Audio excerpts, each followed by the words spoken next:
NEET परीक्षा 2026 से रद्द होने की खबर के बाद राजस्थान के पूर्व मंत्री और कांग्रेस नेता प्रताप सिंह खाचरियावास ने भाजपा सरकार और केंद्र की शिक्षा व्यवस्था पर तीखा हमला बोला है। खाचरियावास ने कहा है कि यह सिर्फ एक परीक्षा रद्द होने का मामला नहीं है, बल्कि करोड़ों युवाओं के सपनों और मेहनतों के साथ बड़ा अन्याय है। उन्होंने आरोप लगाया है कि बार बार हो रहे पेपर लीक के मामलों ने साबित कर दिया है कि देश की शिक्षा व्यवस्था पेपर माफियाओं और भ्रष्ट तंत्र के कब्जे में पहुंच चुकी है। खाचरियावास ने कहा है कि लाखों विद्यार्थियों ने दिन रात मेहनत की है, माता पिता ने कर्ज लेकर बच्चों को कोचिंग दिलाई और कई परिवारों ने अपने सपनों की कीमतें चुकाई, लेकिन सरकार की लापरवाही से सब कुछ बर्बाद हो गया है।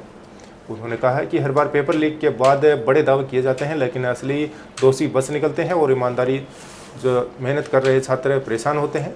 वही कांग्रेस नेता ने भाजपा के अमृतकाल को युवाओं के लिए विशाकाल बताते हुए कहा है कि अगर प्रतिभा की जगह है पैसे और पहुंच से भविष्य तय होगा तो देश की शिक्षा व्यवस्था और लोकतंत्र दोनों खतरे में पड़ जाएंगे। उन्होंने सुप्रीम कोर्ट की निगरानी में निष्पक्ष जांच, पेपर लीक माफियाओं और उनके राजनीतिक संरक्षणकर्ताओं की गिरफ्तारी तथा छात्रों से हुए मानसिक और आर्थिक नुकसान की जिम्मेदार लोगों पर सख्त कार्रवाई की मांग की है। वहीं करोड़ों रुपए की बरामदगी के बाद पूरे मामले की जांच और तेज कर दी गई है, जिससे शिक्षा व्यवस्था में फैले भ्रष्टाचार पर बड़े सवाल खड़े हो गए हैं। नीट का एग्जाम कैंसिल हो गया, भाजपा सरकार की पोल खुल गई।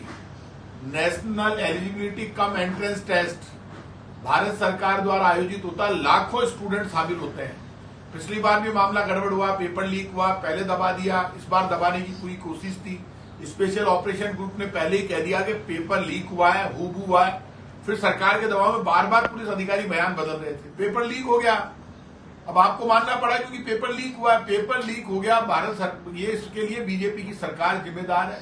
बीजेपी के लोगों बड़ी बड़ी बातें करते हो। इस 10 साल में लगभग 100 पेपर आपके राज्य में लीक हो गए, आप कर क्या रहे हैं? राजस्थान में हमारी सरकार थी, हमने बहुत सख्त कानून बनाया था, उस कानून के बनाने की जरूरत है, पूरे देश में लागू करो। और इस मामले में सरकार के कौन लोग जिम्मेदार है, सच्चाई सामने आनी चाहिए।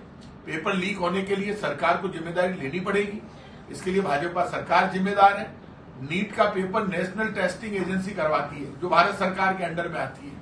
बड़ी बड़ी बातें करते थे राजस्थान सरकार के लोग, भारत सरकार के लोग, हमारे टाइम में एक पेपर लीक नहीं होता। हो गया ना सबसे बड़ा पेपर लीक। आप कभी भी आप गलती करते हैं, बीजेपी की सरकार ने उस गलती को दबाकर और आगे चलना चाहती है सरकार। देखो हमारे राज्य में सब कुछ ठीक है, ऐसे नहीं होता। ये पेपर लीक हुआ, पेपर माफिया सक्रिय है, सरकार की मेहरबानी से पेपर माफिया काम कर रहा है।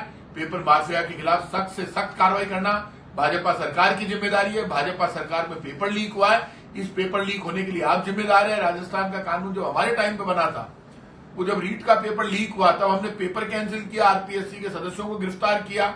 और लगातार हम कह रहे हैं कि ये भाजपा सरकार हमेशा पेपर लीक के मामलों को दबाती है। जब पेपर लीक हो रहा है तो उनके खिलाफ कार्रवाई करो। अब ये पेपर लीक हो गया और सरकार ने वो पेपर लीक जो हुआ उसको कैंसिल करना पड़ा। ये सरकार की जिम्मेदारी है। बीजेपी सरकार को स्वीकार करना पड़ेगा कि आपके राज्य में सब गड़बड़ चल रहा है और इस पेपर लीक के लिए भाजपा सरकार जिम्मेदार है।